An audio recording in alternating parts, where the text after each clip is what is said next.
Muchas gracias, Ana. Sobre todo, muchas gracias también por la invitación, ¿vale? Que estamos muy acostumbrados a hablar de epilepsia, nosotros los neurólogos en la consulta, a nivel hospitalario, pero es verdad que estos foros también son muy interesantes porque yo creo que se encara de otra forma, ¿no? Es otro tipo de cercanía diferente.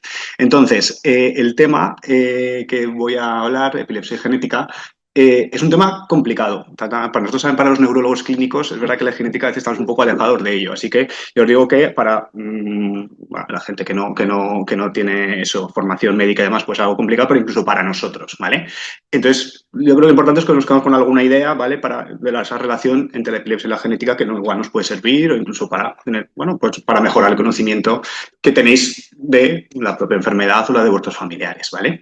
Entonces, bueno, esto yo creo que lo tenemos superado, esta primera parte, ¿vale? ¿Qué es la epilepsia? Pues bueno, todos tenemos experiencia, sabemos lo que es la epilepsia, cada uno desde su punto de vista, pero bueno, lo que veis ahí es un poco la definición actual que manejamos nosotros a nivel científico, los neurólogos, de lo que es epilepsia, ¿vale? Es un trastorno cerebral, como pone ahí, que se caracteriza por una predisposición continuada a tener crisis epilépticas, ¿vale? Eso es la base, obviamente. Esto es lo que tienen en común todas las epilepsias, pero luego la parte importante es la segunda parte de la definición. Es que también ya no solo son crisis epilépticas, sino que hay otros síntomas, unas consecuencias, eso, neurobiológicas, cognitivas, psicológicas, incluso sociales de esta enfermedad. Esto lo sabéis vosotros mejor que nosotros, incluso los neurólogos, ¿vale? También es una parte muy importante y que cada vez está más reconocida, ¿vale? Tenemos que estar siempre a nivel también médico detrás un poco de estos síntomas y de esta otra parte que no son solo las crisis, ¿vale?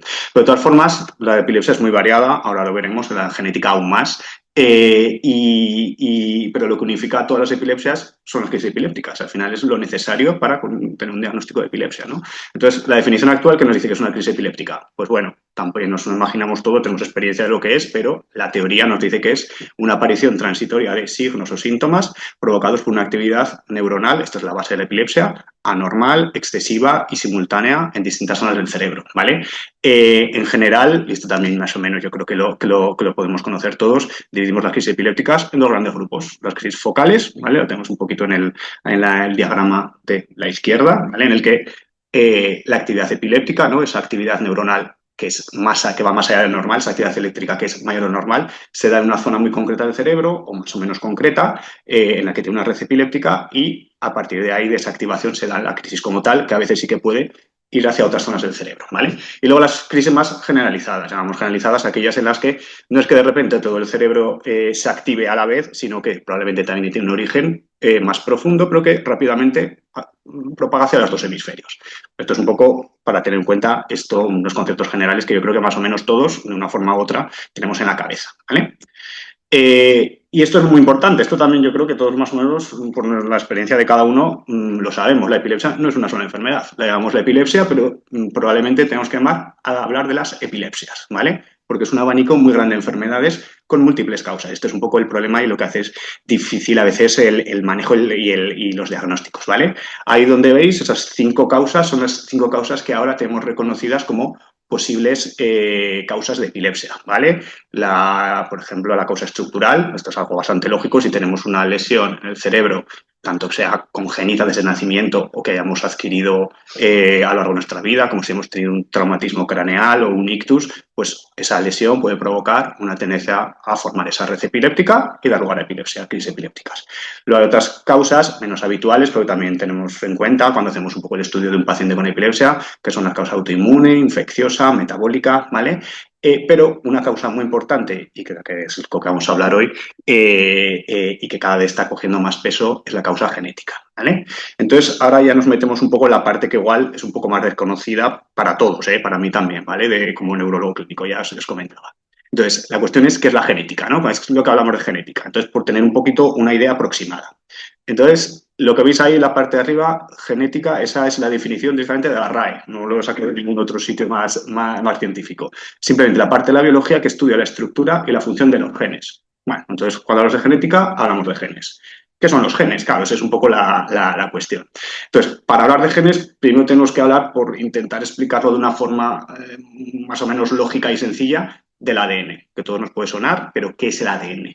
El ADN es una molécula que está prácticamente, no en todas, pero en casi todas las células de nuestro organismo, en las neuronas también, por eso obviamente, que tiene esa forma, ¿vale? La que veis ahí, esa representación gráfica que es como una doble espiral o doble hélice, y la veréis también he escuchado llamar así la doble hélice, su forma es una molécula muy compleja que está formada por pequeñas moléculas, por decirlo así, mucho más pequeñas, sus nucleótidos, y que es muy, muy, muy, muy, muy larga. De hecho, si la desplegáramos, está plegada en el núcleo de las células, llegaría incluso a medir hasta unos 2 metros, ¿vale? Lo importante de este ADN es que contiene los genes. ¿Qué es un gen? Pues dentro del ADN un segmento muy pequeño, pero que tiene, y esto es lo importante de la función del ADN, la información necesaria para generar una proteína. Entonces, ahí he intentado de una forma simplificada ver para qué es esto, cuál es la función del gen. El gen tenemos que pensar en él como información, ¿vale? El gen tiene una información, ¿vale? Es como una especie de libro de instrucciones a partir del cual, mediante un proceso complejo que se llama expresión del gen, da lugar a una proteína, ¿vale? Y esa proteína tiene una función muy concreta dentro de nuestro organismo. Nos da lugar a una característica, ¿vale? Entonces tenemos en cuenta que hay muchísimos miles de genes y cada uno da lugar a una proteína que tiene una función muy concreta dentro de nuestro cuerpo, de los distintos órganos, del cerebro o de cualquier otro órgano. Entonces, la suma de todos esos genes lo que nos da lugar es organismos, a lo que somos todos nosotros, ¿no? Con nuestras funciones y con las singularidades de cada uno, ¿vale? Entonces, lo importante también a saber respecto al ADN y a los genes es que esta información ¿de dónde proviene? Pues de nuestros progenitores, ¿no? De nuestros padres. De cada gen tenemos 2 copias, una viene de nuestro padre y otra de nuestra madre. Esto va a tener sus consecuencias cuando hablemos de enfermedades genéticas, ¿vale? Entonces, ya entrando en esa parte, teniendo más o menos una idea de lo que es los genes y el ADN, ¿vale? ¿Qué es entonces un trastorno, una enfermedad genética? Pues básicamente es un trastorno causado por una alteración que llamamos mutación en la secuencia del ADN o en uno de esos genes, ¿vale? Entonces, volviendo al esquema de antes, tenemos un ADN que está alterado, por lo tanto, esa información que lleva no está bien, está dañada. Por lo tanto, cuando tenemos esa expresión y da lugar a una proteína, esa proteína o está mal configurada, o no está mal producida, o no se produce lo suficiente y, por lo tanto, da a un mal funcionamiento de la función específica que tenga esa proteína en concreto. Ese mal funcionamiento da lugar a unos síntomas y, por lo tanto, a una enfermedad, ¿vale? Entonces, la cuestión de los cuadros genéticos, como os imaginaréis, tenemos una molécula de ADN que tiene tantos genes y cualquiera, prácticamente cualquiera de ellos puede verse dañado, pues hay muchísimas enfermedades que son consecuencia de alteraciones genéticas. Algunas de cualquier tipo, ya no solo a nivel cerebral, a nivel neurológico, sino prácticamente cualquier órgano del organismo puede tener una enfermedad de base genética. Entonces, algunas son enfermedades muy comunes. Por ejemplo, todos sabremos lo que decimos de la hipercolesterolemia familiar. Yo tengo un colesterol alto y en mi familia también hay gente que tiene un colesterol alto. Esto tiene una base genética, una predisposición que pasa un poquito probablemente padres a hijos. Pero bueno, lo importante también de las enfermedades genéticas es que ya no son enfermedades comunes, sino que de hecho se estima que existen hasta entre 6.000 y 8.000 enfermedades genéticas que consideramos raras o minoritarias, ¿vale? Que tienen un porcentaje muy bajito de la población. Entonces, cuando ya tenemos más o menos en la cabeza que es una enfermedad genética, ya pasándola a nuestro tema ya, que es la epilepsia genética. ¿Qué es una epilepsia genética? Pues bueno, realmente ya lo hemos dicho, es cualquier epilepsia que sea secundaria a una alteración genética. Ojo, tanto que conozcamos, que podamos llegar a conocerla con pruebas genéticas, como que la supongamos, que ahora veremos que esto puede pasar también en nuestro día a día, en la consulta, ¿vale? Entonces, lo importante para diagnosticar o para pensar que una epilepsia, cuando tenemos un paciente en la consulta, puede tener una causa genética, al final nos lo dice, pues, lo que es la labor médica habitual. Pues las características del paciente, cuando ha empezado cuando ha debutado la epilepsia, qué tipo de crisis epilépticas tiene, qué otros síntomas, además de las crisis epilépticas, tiene el paciente, los antecedentes familiares también, obviamente. Entonces, todo eso nos hace pensar que quizás el paciente puede tener una epilepsia genética y nos hace pensar que quizás puede tener utilidad hacer algunas pruebas genéticas para comprobarlo. Pero esto también hay que tener en cuenta, y esto veremos un ejemplo más adelante, es que aunque cada vez son más importantes, ¿vale? Las pruebas genéticas no siempre son necesarias para hacer un diagnóstico de epilepsia genética. Esto ahora lo vamos a explicar. El cuadro, un poquito la figura esta que veis aquí a un lado, simplemente para que veáis que, bueno, yo creo que esto de que la genética siempre es algún campo en constante que está avanzando y que siempre está en investigación, es simplemente para que veáis que es cierto y en epilepsia también, ¿vale? Ahí solo vemos entre el año 2019 y el 2023 todos los genes asociados solo con epilepsias con alteraciones que pueden asociarse con epilepsia que se han descubierto, que son unos 18, ¿vale? Esto solo en 4 años, así que lo que conocemos ahora no tiene nada que ver, es mucho más que lo conocíamos hace 10 o 20 años y probablemente es mucho menos de lo que conoceremos en un futuro, ¿vale? Entonces, siguiendo un poco más allá, este simplemente es un ejemplo que igual queda un poco complicado, pero vamos a intentar simplificar. Igual que el esquema que hemos visto antes de cómo un gen da lugar a una proteína, pues vamos a ver cómo un ejemplo de cómo se produce una epilepsia de base genética, ¿vale? Entonces, en este cogí un ejemplo, que es este gen, como veis en la figura de la izquierda, que es el gen SCN1A. Ahora veremos a qué tipo de epilepsia da lugar, ¿vale? Entonces, este gen, cuando tiene ese proceso de expresión, da lugar a una proteína concreta que es un tipo concreto de canal de sodio. ¿Qué es un canal de sodio? Esto ya es una cuestión más puramente médica, pero bueno, creo que podemos explicarlo de forma sencilla. Un canal de sodio es como una especie de compuerta que está en la membrana de la célula que se abre y se cierra y permite que el sodio entre y salga de las neuronas, ¿vale? Dependiendo de lo que necesite la neurona en ese momento. Porque entrada y salida de sodio, a sodio lo que va a dar lugar es al control de la actividad eléctrica de la neurona. Entonces, cuando la proteína, ese canal de sodio funciona normal, el gen no está dañado, la proteína, por lo tanto, se forma normal y funciona normal, pues esa actividad eléctrica es normal. ¿Qué pasa cuando tenemos una alteración, un gen SCN1A mutado? Pues que esa proteína podemos tener una copia sana, pero la otra está alterada, ¿vale? Entonces, todo lo que proviene de ese gen que está alterado o mutado, pues da lugar a una proteína que no se conforma o que funciona de una forma que no es normal, ¿vale? O que su función no la realiza adecuadamente. Entonces, secundariamente a eso, ¿qué es lo que pasa? Pues que esa entrada y salida de sodio no es la adecuada y la neurona tiene tendencia a aumentar su actividad eléctrica y finalmente a las crisis epilépticas, ¿vale? Esto simplemente es un ejemplo de un gen concreto que su alteración da lugar a un problema concreto de la neurona que da lugar a epilepsia, ¿vale? Este es el problema que se da, que quizás a algunos os suene, en una epilepsia concreta que se llama síndrome de Dravet, ¿vale? Que es una de las epilepsias. Exactamente. Entonces, unas epilepsias genéticas que realmente más conocemos porque se produce su mecanismo, ¿vale? Esto no quiere decir que todas las epilepsias tengan que ver con problemas en un canal de sodio o en otro canal de otro tipo, ¿vale? Cualquier función de la célula que no esté funcionando bien, cualquier proteína que no esté funcionando bien, que dé lugar a que había un aumento de esa actividad eléctrica cerebral de una forma que no es adecuada, puede dar lugar a epilepsia.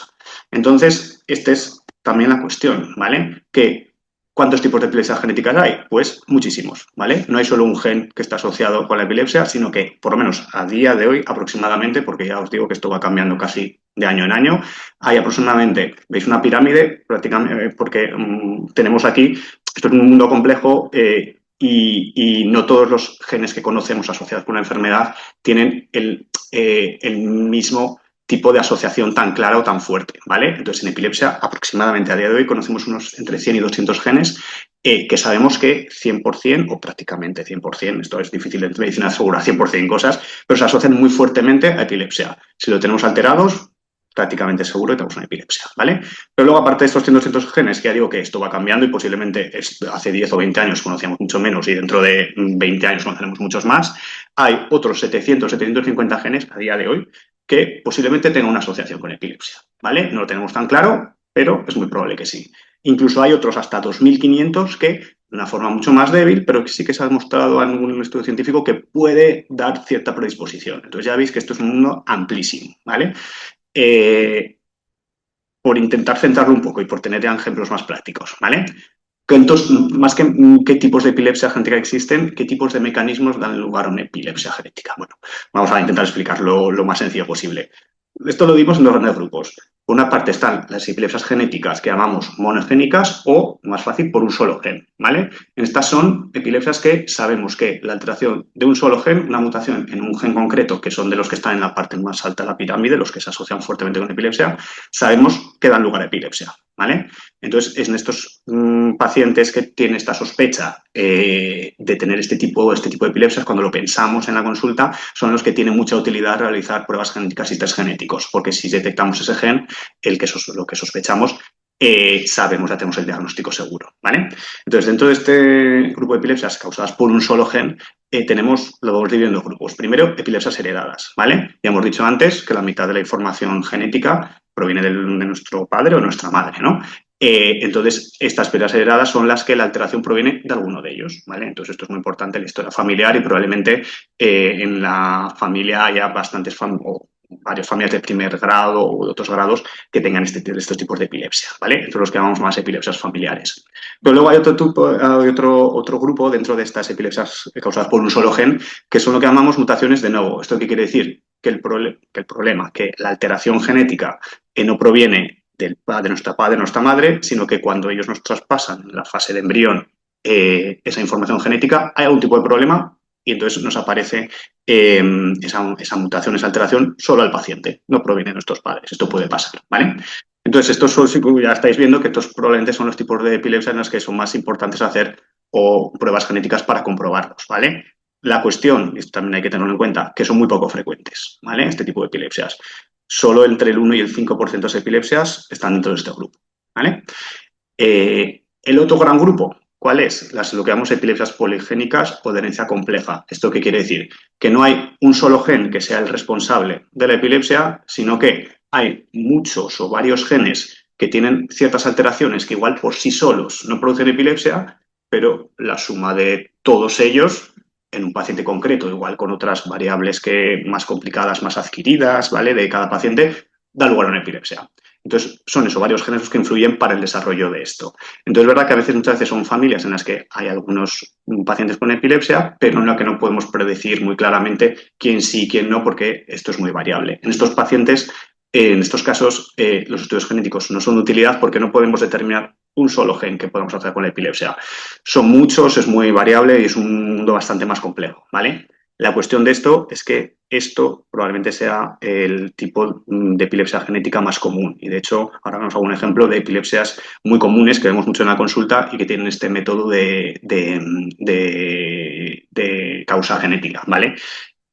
Vamos a ver algún ejemplo un poco más práctico, ¿vale? Entonces tenemos, por ejemplo, como ejemplo de lo que hemos dicho, epilepsia causada por un solo gen y esta vez heredada, ¿vale? Heredada por los progenitores. Entonces podemos tener, pues estos son ejemplos de casos muy concretos y muy específicos, ¿vale? Esto no son ejemplos que podamos extrapolar a todo el mundo, ¿vale? Pero bueno, para hacernos una idea. Entonces, por ejemplo, una paciente, una mujer de 30 años, que empieza con crisis epilépticas convulsivas durante el sueño, ¿vale? Siempre durante el sueño, a partir de los 17 años.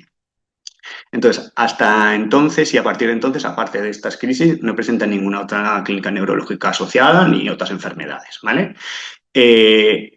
Haciéndole esto un poco a la familia, parece que tanto su padre como su hermano como su abuela paterna también tienen epilepsia y también con unas tipo de crisis similares, también durante el sueño siempre, ¿vale? Se hacen las pruebas habituales que hacemos, ¿no? Analíticas, electroencefalograma, resonancia magnética, pues para valorar eso, tipo de posibles causas de la epilepsia, que son general normales. Entonces, por el tipo de perfil que tiene la paciente, por el tipo de antecedentes familiares o el tipo de crisis, pues se valora que puede ser un tipo de epilepsia genética debido a un solo gen, y entonces en este paciente puede ser útil hacer unos test genéticos, unas pruebas genéticas. Entonces, este paciente se hace esos test genéticos y aparece una mutación en un gen muy concreto, el que veis ahí, ¿vale? Ya digo que no, el resto tampoco es tan importante, pero que nos da el diagnóstico, porque es una alteración en un gen que se asocia claramente con epilepsia. Y él nos da el diagnóstico, que es un tipo de epilepsia concreta, es una epilepsia hipercinética relacionada con el sueño. Entonces, una cuestión ya más puramente nuestra. Es un tipo de epilepsia con crisis focales, ¿vale? Volviendo a los tipos de crisis que se dan habitualmente en un lóbulo del cerebro, en el lóbulo frontal, y que tiene una base genética muy clara y una predisposición de herencia de padres a hijos muy, muy clara, ¿vale? Es verdad que es una epilepsia muy, muy poco frecuente, ¿eh? Ya os he dicho que este tipo de epilepsias no son muy frecuentes, pero bueno, hay que sospecharlas y si tenemos un paciente que puede cuadrar, pues hay que tenerlo en cuenta, ¿vale? Otro ejemplo, también una epilepsia debido a un solo gen, pero esta vez, como hemos dicho, no heredada, sino por una mutación que ocurre solo en ese paciente. Entonces, por ejemplo, tenemos a este paciente, adolescente, de 13 años, que ya empieza con su primera crisis epiléptica convulsiva, febril, ¿vale? Relacionada con la fiebre, a los 8 meses de edad, ¿vale? Ya todo había ido bien hasta entonces, pero a los 8 meses tiene una crisis febril, ¿vale? Después de esto, al poquito tiempo, a los meses, a partir de un año de edad, empieza ya con muchas más crisis convulsivas, tanto generalizadas como más hemicorporales, también con otro tipo de crisis solo con desconexión, no con convulsiones, que a veces son muy prolongadas, son crisis muy frecuentes y que se siguen relacionando algunas con la fiebre, pero otras no. Y además de esto, y volviendo a la definición que hacíamos antes, que la epilepsia no solo son crisis epilépticas, ¿vale? Vemos que cuando empieza con este aumento de frecuencia de crisis, de muchas crisis, aparte de las crisis epilépticas, empieza a tener otros síntomas. Empieza un poquito un retraso psicomotor, un retraso en el desarrollo como neonato y como niño, sobre todo a nivel de lenguaje. Y esto, en la edad actual, a los 13 años, pues se desarrolla hasta presentar una discapacidad intelectual, un trastorno de conducta con una tendencia a la hiperactividad, ¿vale? Este paciente no tiene ningún antecedente familiar de epilepsia, ¿vale? Ya os hemos dicho que es un ejemplo de epilepsia solo con una mutación en el propio paciente, no heredada.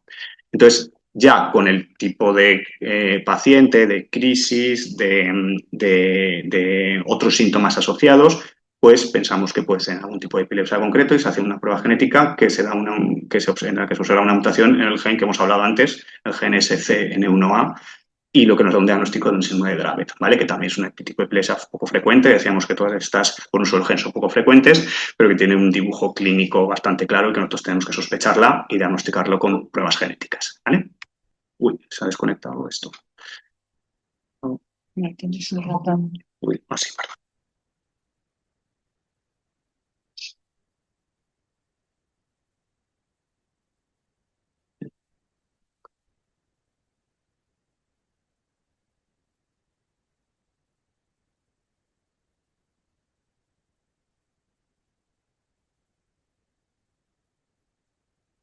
Aquí estará. Pues nada, Ya, pero en principio es. Bueno, a los que se ha quedado. habilitación con los positivos. Y desde la primera es positiva hasta. La cuestión es que se ha quedado.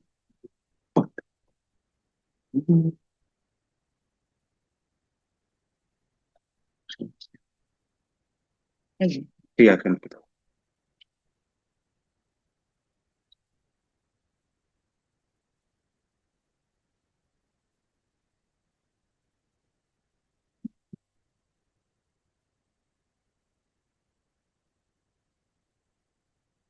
Perdón.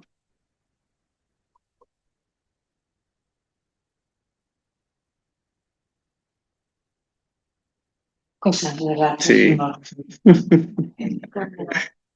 A ver, no sé cómo buscarlo mejor. Ordenadores, pues mutaciones, pongamos. Bueno, claro, esto no puedo.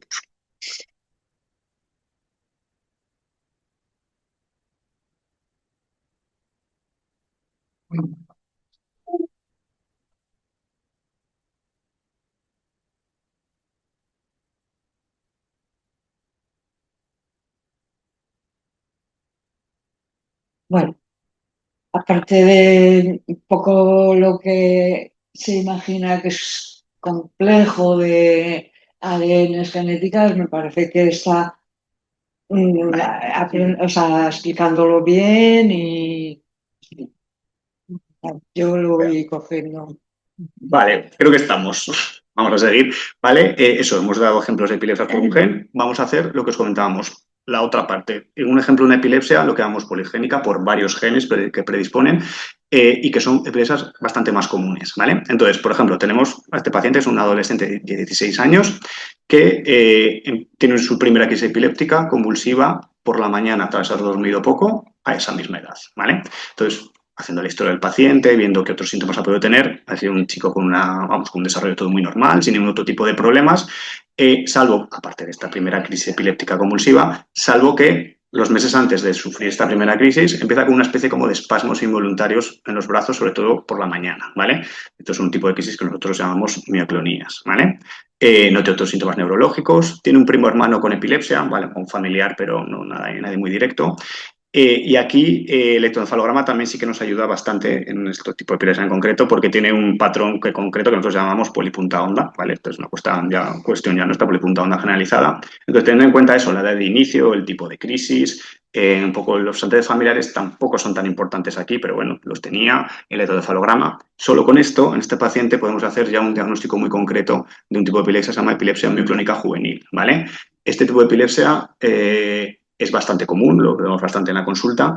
Y en este tipo de epilepsia no hacemos pruebas genéticas, no es necesario por lo que os he comentado. El diagnóstico es muy clínico, si tenemos una serie de criterios con eso, con la edad de inicio, el tipo de crisis, el electroencefalograma.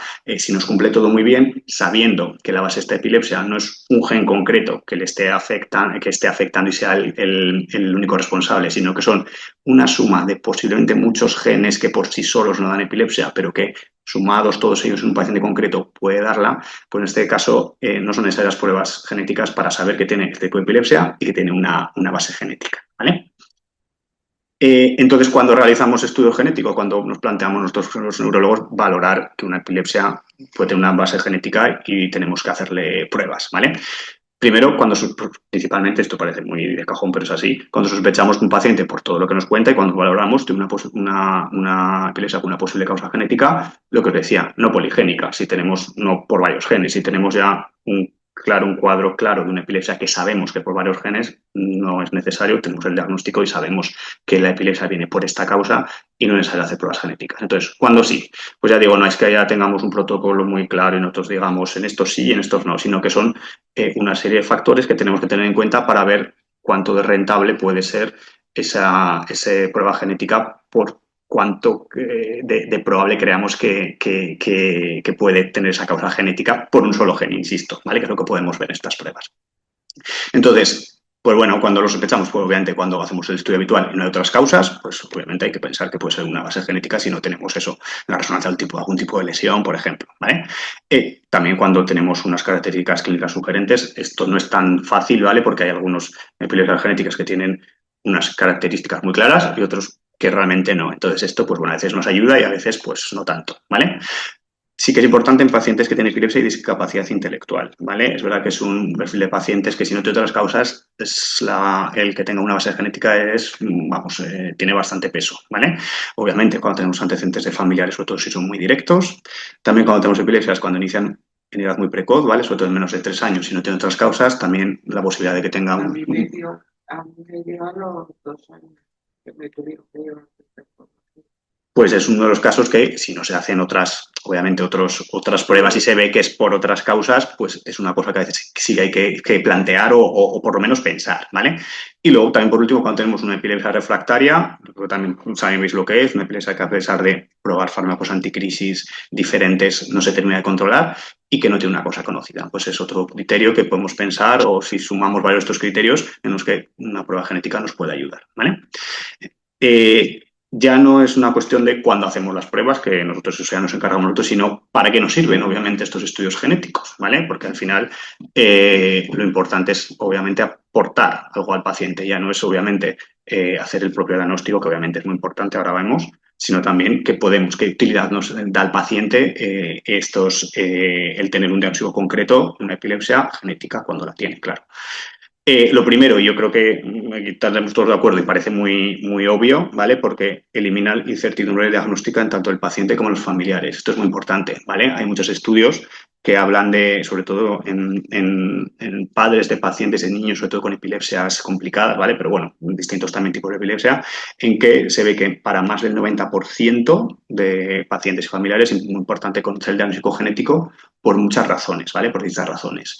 Una de ellas, y es importante, elimina dudas sobre posibles causas. Esto es muy típico, lo que comentamos, sobre todo en familiares, padres de niños con epilepsia, en el que si no tenemos un diagnóstico claro, siempre se empieza a pensar, tanto obviamente también que nosotros como médicos, pero sobre todo los progenitores del paciente, qué ha podido pasar, si ha habido algún problema, si durante el embarazo hubo algún problema, si durante el parto hubo algún problema que no se vio, que no se terminó de diagnosticar, si en los primeros meses, incluso años de vida, ha habido algún problema que se puede haber solucionado. Entonces, eso siempre conlleva cierta tendencia, cierto sentimiento de culpa de si se ha dejado algo de hacer que podía haber hecho que la situación del paciente fuera mejor o que no se desarrolle incluso la epilepsia, ¿vale? Entonces, si pensamos, si hacemos un diagnóstico genético, sabemos que esto podemos eliminar esa sensación que podemos tener tanto el paciente como los familiares, ¿vale? También esto tiene su impacto para la planificación familiar, ¿vale? En saber que alguien tiene Sobre todo esto pasa en las epilepsias que hablamos de un solo gen, ¿vale? Porque en esas podemos tener más o menos una idea de qué probabilidad tiene esa epilepsia de aparecer en los hijos del paciente, ¿vale? Entonces esto puede, bueno, cada uno, esto ya es una cuestión de cada uno, puede influir en cómo se planifique su vida y a nivel familiar, ¿vale? Y también es importante porque al tener un diagnóstico ya claro, pues muchas veces reduce necesidad de exploraciones complementarias que a veces hacemos de repetición o visitas o segundas opiniones por no tener un diagnóstico claro, ¿vale? De hecho, al final, lo importante de todo esto es que el sentimiento que más se ha visto que se ven tanto en familiares como en los propios pacientes cuando se da un diagnóstico genético es de alivio, ¿vale? Entonces, muy importante realmente, simplemente aunque sea solo por esto, aunque realmente luego el diagnóstico no nos conlleve, aunque ahora veremos que puede que sí, ¿vale? Pero aunque no nos conlleve otras mejorías incluso clínicas, pero es importante, ¿vale? Esta sensación, el saber lo que, vamos, el conocer lo que ocurre, ¿vale? ¿Para qué nos sirve también? Pues también, hombre, esto también es importante. Evita tratamientos que pueden ser perjudiciales, ¿vale? Entonces vamos a volver, ya que hemos estado un poco dándole vueltas al tema del síndrome de Dravet y a ese gen, ¿vale? Que decíamos al principio y de cómo produce esa proteína del canal de sodio, ¿vale? Como ejemplo, ¿vale? Algunos tratamientos que los utilizamos antiepilépticos habitualmente, en algunos tipos de epilepsia pueden no ser la mejor opción, incluso empeorar bastante la epilepsia. Entonces tenemos unos tratamientos que son los que llamamos bloqueantes de canales de sodio, que os sonarán muchos de ellos, que son, por ejemplo, la carbamazepina, la fenitoína, la oxcarbazepina, ¿vale? Que son muy buenos fármacos anticrisis, ¿vale? Para algunos tipos de crisis, pero, por ejemplo, justo en el síndrome de Dravet vienen muy mal, ¿vale? ¿Y por qué? Y esto tiene su lógica y por eso es importante conocer la epilepsia y por qué se produce. Hemos dicho eso en la figura que teníamos antes. El gen, si está alterado, no produce bien ese canal de sodio y produce esa función anómala de ese canal, hace que haya más excitabilidad neuronal, ¿vale? Hay una pérdida de función de ese canal. El propio nombre de los fármacos lo dice, bloqueantes de canales de sodio. Esos fármacos, su base como antiepiléptico es bloquear esos canales. Una epilepsia en que el canal ya está alterado, si lo bloqueamos más, la empeoramos, ¿vale? Entonces, esto es algo importante, no ocurre siempre, pero en algunos tipos de epilepsia, el conocer el diagnóstico genético concreto, el gen alterado, nos puede hacer guiar un poco el tratamiento para evitar algunos fármacos que sabemos que pueden empeorar, ¿vale? En las crisis epilépticas. Y bueno, y sobre todo esto es probablemente lo más importante de cara a los pacientes, ¿vale? Porque también el conocer el tipo concreto o la alteración genética concreta nos puede ayudar en el tratamiento, ¿vale? Y aquí entramos ya en lo que llamamos medicina de precisión, ¿vale? Esto es algo que ya no solo en epilepsia o en neurología, sino en que en la medicina en general se intenta ir hacia ello, ¿vale?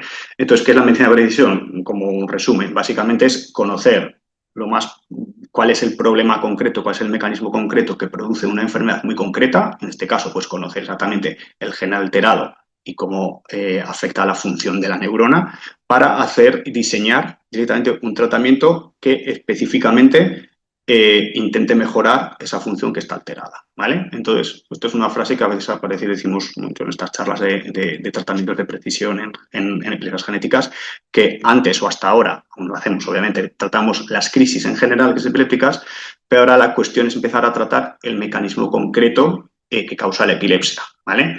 Entonces, lo que decimos, tenemos un gen, lo conocemos, sabemos la función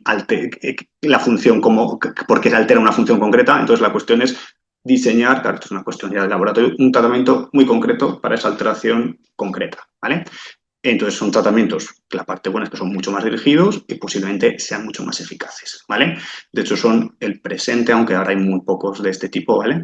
Y sobre todo el futuro del tratamiento de la epilepsia. Esto suena siempre, bueno, sonará de igual de otras charlas o de leerlo en general, ya no son epilepsia, de las terapias génicas o de otras, bueno, como esa palabra ahí, como oligonucleótidos antisentido, que son todo tratamientos de precisión ya directamente dirigidos incluso al gen, al ADN, a intentar reparar o de alguna forma intentar que ese gen que está alterado no dé el problema, ¿vale? Entonces, esto realmente estamos muy al principio, quiero decir, hay muy pocos tipos de epilepsia que den lugar en los que tengamos un tratamiento de precisión.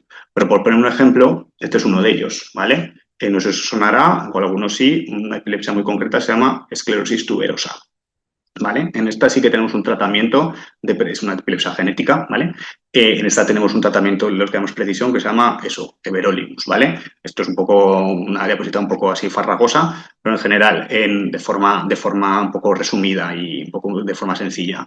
Sabemos igual que hemos visto antes en el síndrome de Dravet, ese gen y cómo da esa alteración del canal de sodio, aquí sabemos cuál es el mecanismo, la alteración genética y sobre qué mecanismo neuronal o celular, más bien dicho, afecta, ¿vale? Y de qué forma, ¿vale?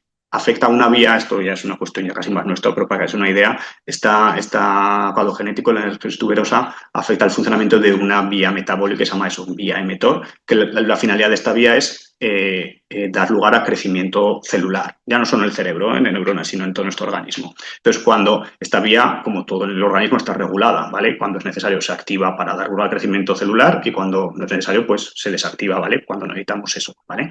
Entonces, cuando tenemos una alteración genética concreta que afecta a esta vía, lo que se hace es que esta vía se activa mucho. Entonces tenemos mucho crecimiento celular, que cuando se da en el cerebro da lugar a unas lesiones concretas que da lugar a lo que llamamos esclerosis tuberosa y da lugar a epilepsia, ¿vale?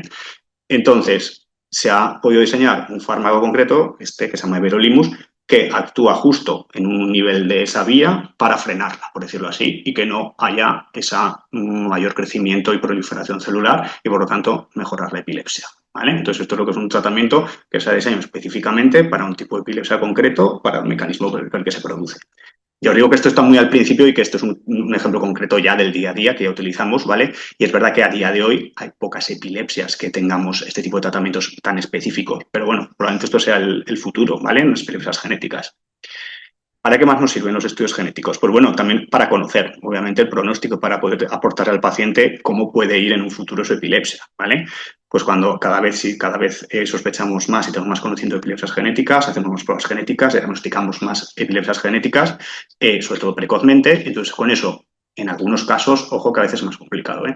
En algunos casos podemos ya decir al paciente más o menos cómo va a ir en un futuro la epilepsia, si hay posibilidad de que se quede o no libre de crisis o si es lo más probable es que sea difícil de controlar y también incluso predecir otros síntomas, tanto neurológicos como de otros órganos, que puede conllevar esa alteración genética. Un ejemplo, bueno, esto, por ejemplo, justo lo que hemos hablado ahora de epilepsia, que hemos comentado ahora, la esclerosis tuberosa. La esclerosis tuberosa no afecta solo al cerebro, afecta a otros órganos, afecta a la piel, a los riñones, al corazón, por ejemplo. Entonces, si la diagnosticamos precozmente, podemos hacer un seguimiento ya también, ya no solo de epilepsia, sino de esos órganos en los que pueden verse afectados en un momento dado o en el futuro, ¿vale? Entonces, el gen, eso, lo que pone aquí, puede ayudarnos a entender no solo por qué aparece la epilepsia, sino también cómo puede evolucionar y qué otras alteraciones en un futuro puede ocurrir, ¿vale? Esto también es importante, por esto también puede ser importante conocer el diagnóstico concreto de epilepsia y hacer pruebas genéticas, ¿vale? Bueno, esto lo hemos comentado un poco antes, pues también para qué nos ayuda el conocer el diagnóstico concreto de un gen concreto que produce epilepsia, pues para el asesoramiento genético y familiar, ¿vale? Esto es lo que decíamos, en epilepsias que son por un solo gen, ¿vale? Que son poquitas, pero bueno, ahí está, ¿vale? Entonces con esto podemos valorar el riesgo de que esta epilepsia pase a la descendencia, ¿vale?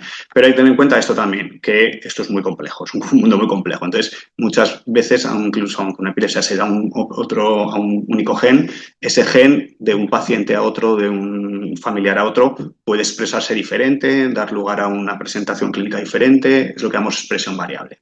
Entonces, en forma global, la genética permite estimar riesgos de cuándo puede aparecer o en la descendencia cómo puede aparecer, pero muchas veces no puede predecir exactamente en un paciente concreto o en otros pacientes como en otros familiares cómo será la enfermedad si al final se hereda esa alteración genética, ¿vale?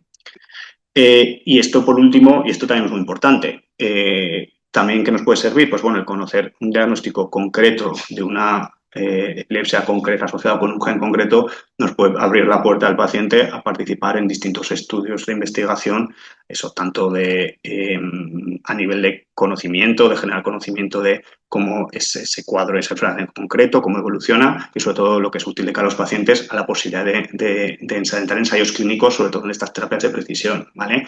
Si tenemos un diagnóstico concreto, bien hecho, de un tipo de epilepsia por una alteración genética, si de repente aparece un ensayo clínico de fármacos que están diseñados para esa epilepsia concreta, pues el paciente puede ser un candidato a entrar en ellos, ¿vale? Eso digo que es algo, no es que, sobre todo en España, tengamos abierta, hay muchos ensayos clínicos y demás, pero de vez en cuando van apareciendo. Por lo tanto, es importante también tener diagnóstico para que si en un momento dado aparece un ensayo en el que un paciente puede beneficiarse, pues bueno, poder ofrecérselo, ¿vale?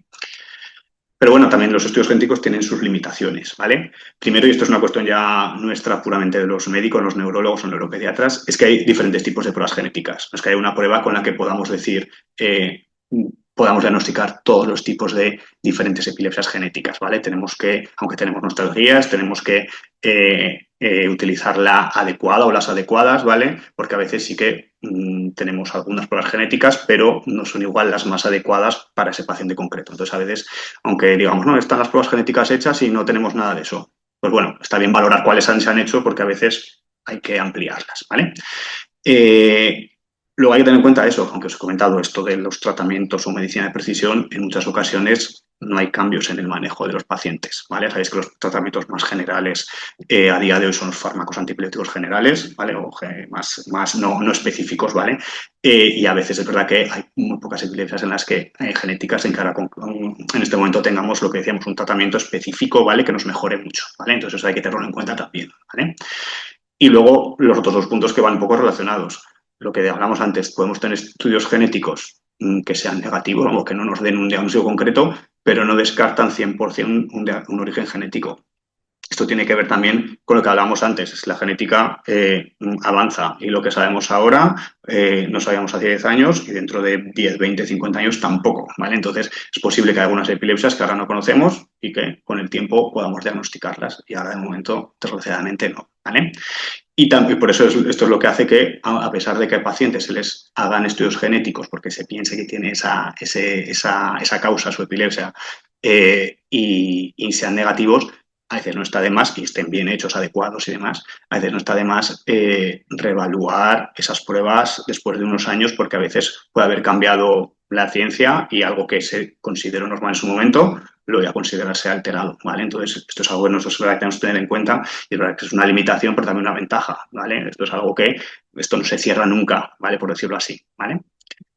Y por un poco para terminar, y luego ya yo creo que podemos hablar ya un poco de a lo que queráis, ¿vale? Para dejar de que sea esto tan rollo, ¿vale? Simplemente eso, lo que íbamos hablando, la genética es una causa muy importante de epilepsia y cada vez conocemos más de ella, pero nos queda muchísimo por conocer, ¿vale? Pero bueno, es algo que cada vez creo que nosotros neuropediatras, neurólogos que nos dedicamos a epilepsia, pues tenemos más en mente y cada vez solicitamos más estudios genéticos, ¿vale?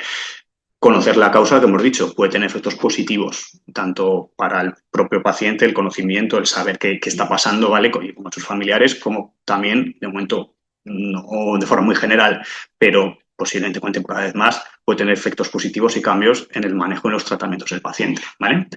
Es un campo que lo decíamos, continua expansión, que tiene sobre todo eso. Esto es muy típico decirlo, muy tópico, pero tiene un futuro prometedor, obviamente, porque aunque sean cambios lentos, pues siempre cada cierto tiempo tenemos nuevos diagnósticos, nuevos genes que vamos conociendo, nuevas epilepsias, y eso posiblemente en un futuro nos dé lugar a nuevos tratamientos y mejorías para el paciente, ¿no? Que al final es lo importante.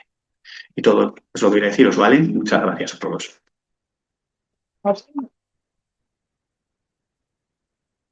Bueno, pues me he quedado contenta, espero que vosotros también, porque esto es un tema, eso que apenas se ha hablado y menos aquí en Zaragoza, ¿no? Entonces, pues la verdad es que me merece la atención escucharle. Y bueno, me parece que a las preguntas, no. Muy bien. Sí, la primera. No tenía ni idea. No, Sí. voy a preguntar, Sí, sí. ¿se está haciendo pruebas genéticas en la pública? Sí. Sí. ¿Y todos los que tienen epilepsia se han hecho? No, por lo que digo, son los que. No es que son los que se están pensando, no, sino los que decíamos, un poco los que se sospecha que puede tener una causa genética, los que no, obviamente, ya tenemos lo que hemos dicho, el circulito del principio. Tenemos 5 causas principales de epilepsia. Si ya las otras, entre comillas, son más fáciles de diagnosticar, no son pruebas tan específicas genéticas, ¿vale? Si en muchos de pacientes ya tenemos diagnosticados de otra causa, obviamente a esos no hace falta hacer pruebas genéticas.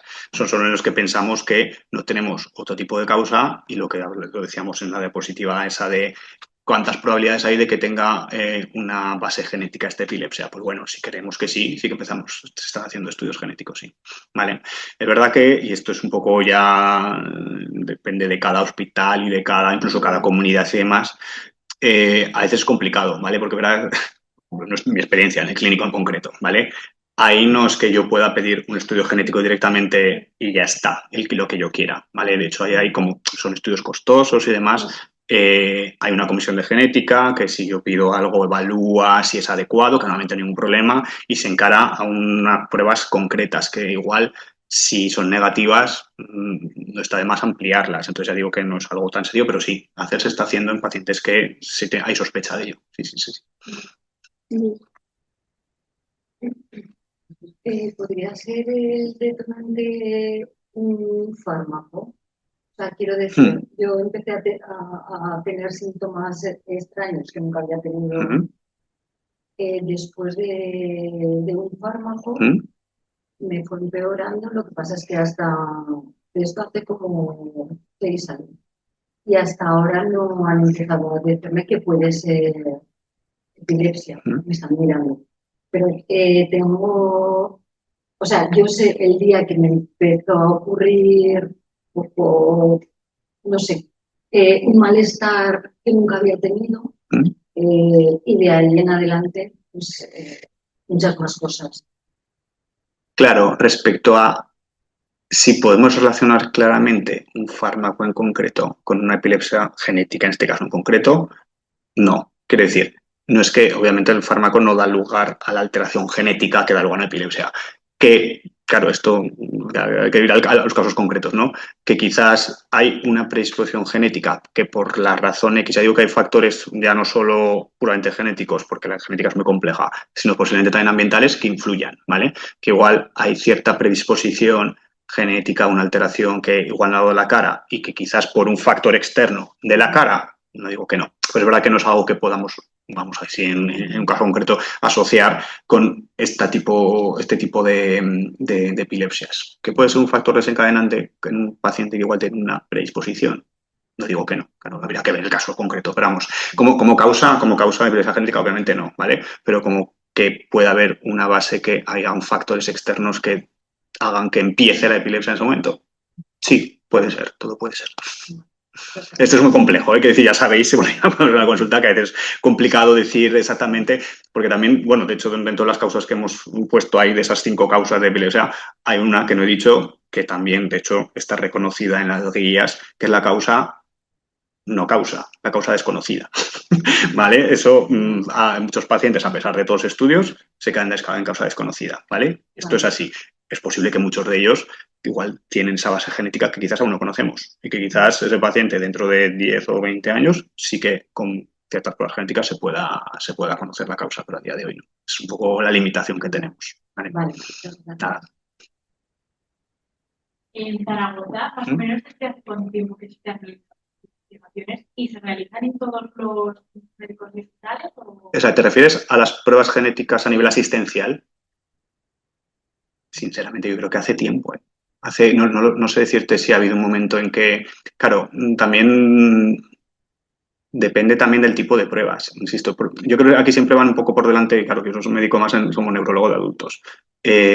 Los neuropediatras, sobre todo por eso, porque decía, sobre todo los niños cuando empiezan epilepsias en edades muy tempranas, tienen mucha causa genética. Entonces yo creo que sí que han ido siempre un paso por delante de adultos, ¿vale? Porque nos entienden el tema de estudios genéticos. Entonces, algunos de estos estudios genéticos llevan, no sé decirte, pero años.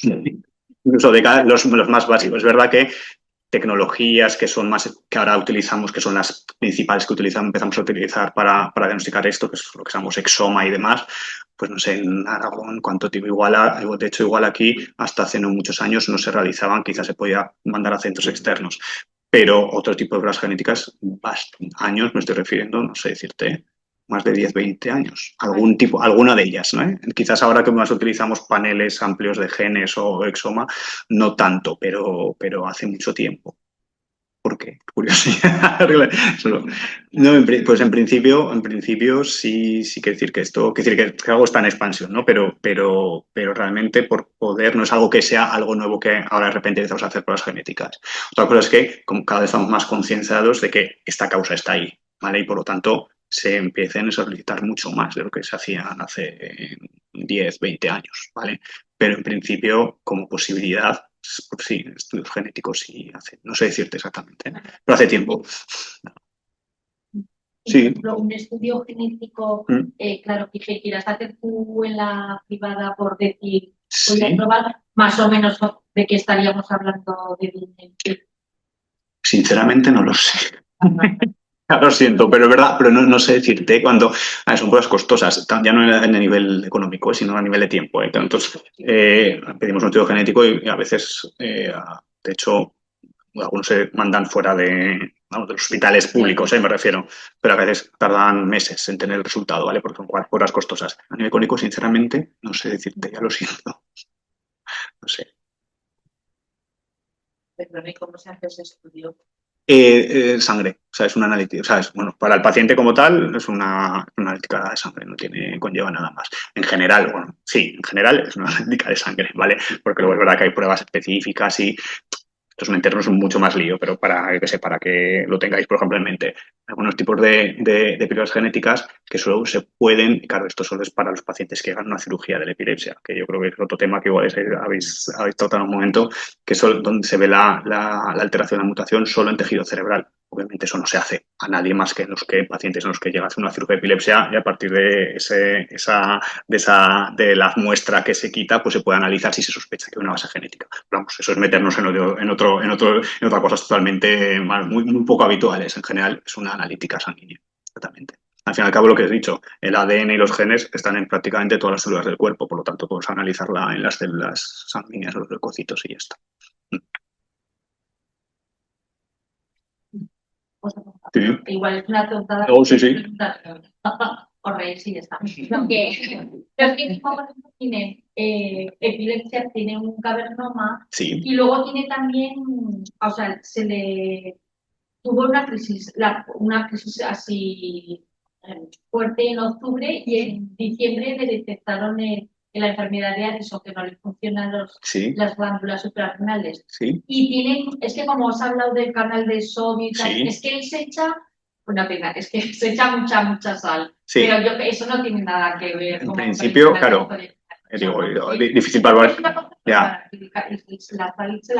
No, en principio no, porque es algo más de la regulación de ese canal a nivel cerebral. El cuerpo, por otra parte, tiene otros mecanismos para el sodio que damos de más. Aparte que lo que me comentas, claro, un cavernoma posiblemente tenga una causa estructural, ¿no? Que le decíamos una lesión concreta. Entonces, posiblemente, a ver, es difícil decir solo con datos concretos, pero lo normal es. Sí. Estos que te monitorizan toda una semana y el otro día el neurólogo dijo que no le vio como que igual le tenían que hacer más profundo. Porque no se le veía. Ya me imagino. Ya me por dónde los tiros. Vale. Sí. Que es más profundo porque. Claro, y claro, eso lo hacemos. Se empezó a hacer hace poquito aquí en Aragón, ya lo sabéis, ¿vale? Que se empezó esto creo que en 2023, el primer caso con electrodos profundos. Claro, esto va por otro lado, ¿vale? Entonces, hablar un poco de cirugía de epilepsia, al final lo que queremos es en las epilepsias que hemos dicho al principio, focales, ¿no? Que es una zona concreta del cerebro la que se activa. La idea de cirugía de epilepsia es quitar esa zona, intentar definirla lo mejor posible, quitar la zona para quitar la epilepsia, ¿vale? Sin dar otros problemas, obviamente, al cerebro, obviamente, ¿vale? Entonces, a veces con el vídeo eje que dices, la monitorización de superficie ya se puede definir bastante bien cuál es la zona que se puede operar, pero a veces no, muchas veces no. Entonces, para intentar definir lo mejor posible, cuando se ponen estos electrodos dentro del cerebro, porque, claro, al final el electroencefalograma, no sabéis, es algo de superficie. La actividad eléctrica llega con un decalaje, a nivel físico, no estamos en la zona exacta, ¿vale? Entonces la idea de esto es intentar ponernos electrodos para definir lo más exactamente la zona para ver si se puede operar. Exacto. Esto es otro tema, pero ya que lo has dicho, ¿vale? Sí. O sea, para el vídeo, los electrodos profundos, que no sé, sí. Es puede servir para curarte o curarte un poquito más o para analizar, como acaba de decir ella.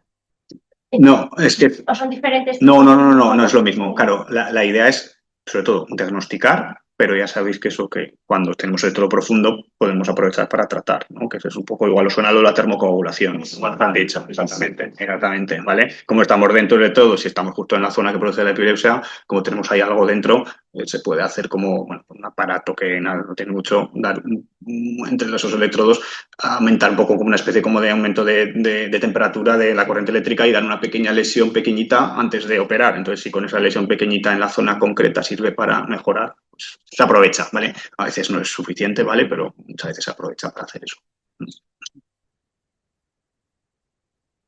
Y es necesario tenerlo un tiempo largo, los electrodos. Depende. Eso depende del paciente, claro. Sí, a ver, normalmente pues eso es lo mismo que las monitorizaciones, 5, 7 días. Depende. Sí, eso siempre. Hombre, ya que estás ahí, pues merece la pena estar seguro antes de quitarlo. O sea, es una neurocirugía. Sí.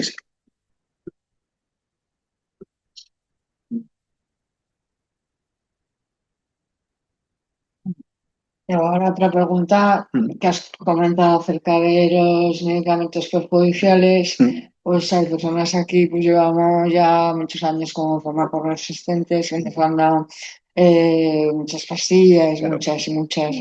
Entonces, ¿el mal ya está hecho o hemos ido a peor y ya? ¿En cuanto a qué? O sea, en cuanto a que sí ha habido fármacos que han podido ser...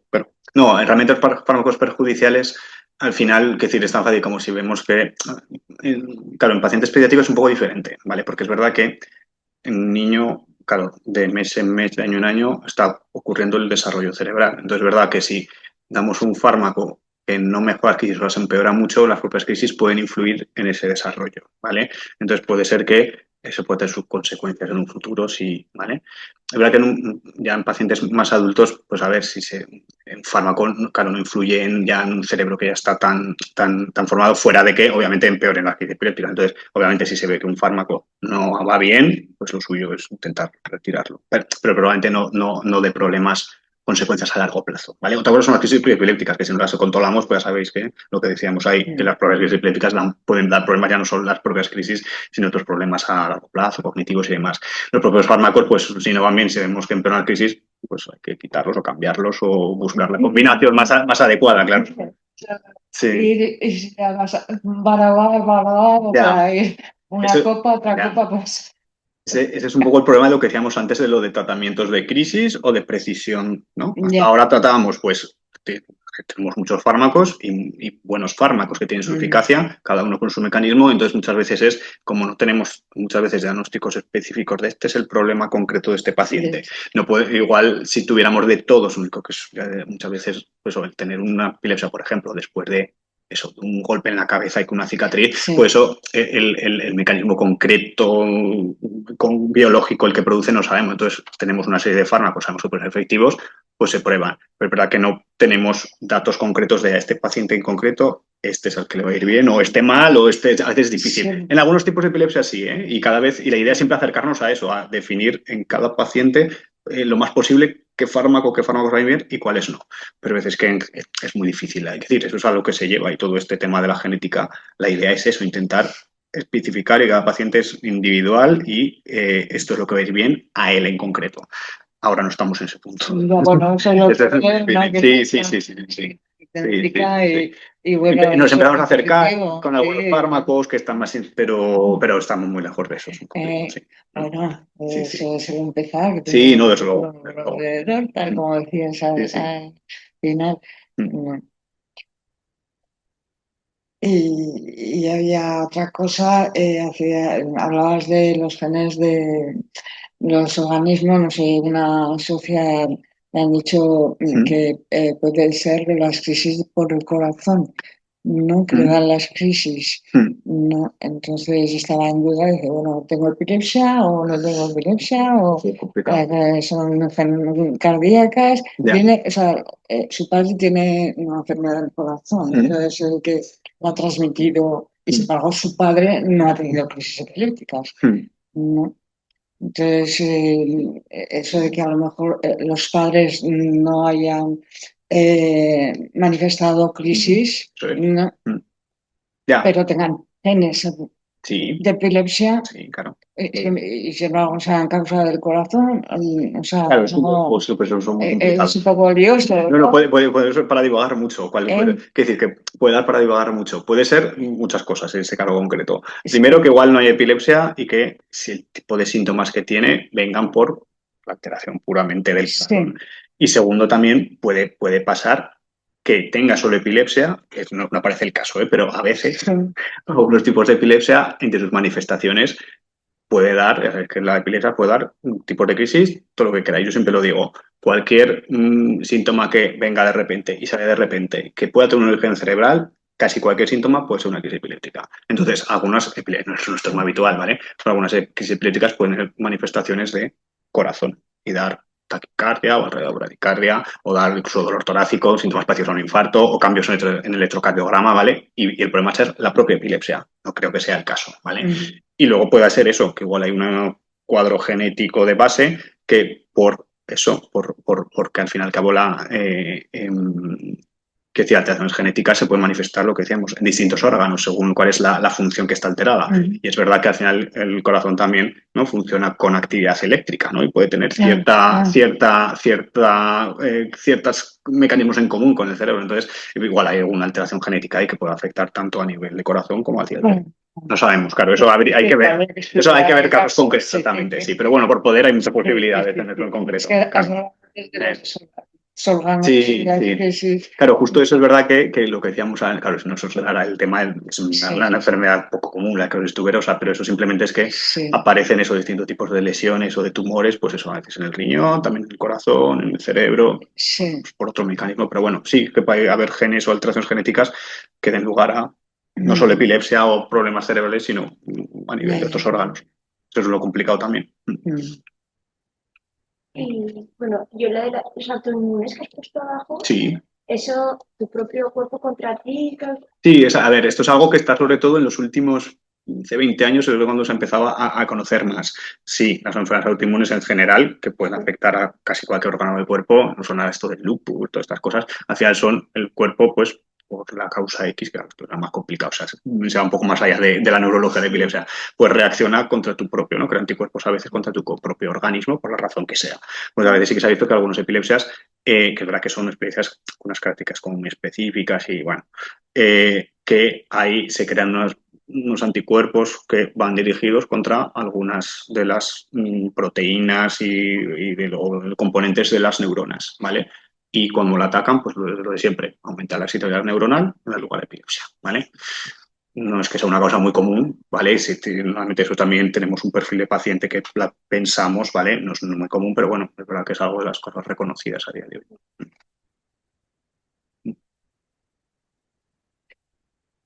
¿Una preguntita más?